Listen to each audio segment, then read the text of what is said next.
नमस्कार शेतकरी मित्रांनो. आपल्या गहू पिकात ओंबी निघते पण दाणे नीट भरत नाहीत. ओंबी लहान राहते.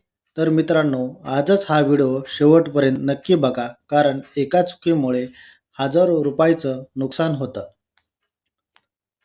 मित्रांनो, गव्हाची पोटरी अवस्था म्हणजे बोटिंग स्टेज. या टप्प्यावर ओंबी पाण्याच्या आत तयार झालेली असते आणि काही दिवसातच बाहेर येणार असते.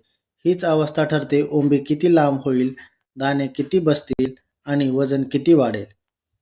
या काळात जर पिकाला योग्य अन्नद्रव्ये मिळाली नाहीत तर ओंबी लहान राहते, दाणे पोकळ राहतात आणि वजन कमी होते.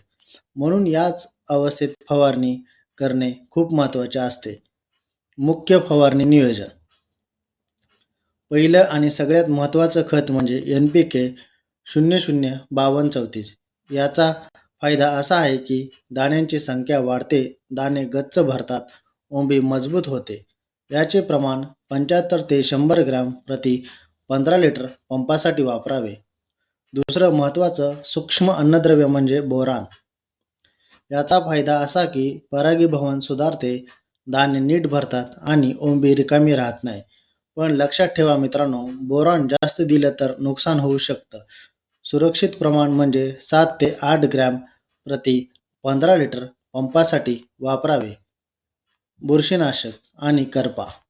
या अवस्थेत तांबेरा किंवा करपा रोग येण्याची शक्यता जास्त असते. यासाठी पुढील प्रमाणे शिफारस आहे. टिल्ट कंपनीचे प्रोपिकॉनोझोल 25 EC हे 10 मिली पंपासाठी वापरावे. कीटकनाशक. जर मावा किंवा ओंबीतील किडीचा प्रादुर्भाव दिसत असेल तर कीटकनाशक वापरा. चांगले कीटकनाशक थायमेथॉक्झाम 25 WG 4 ग्रॅम प्रति 15 लिटर पंपासाठी किंवा इमिडाक्लोप्रिड 5 मिली प्रति 15 लिटर पंपासाठी वापरावे. मित्रांनो, फवारणी करताना ह्या गोष्टी लक्षात ठेवाव्या की फवारणी सकाळी किंवा संध्याकाळीच करावी.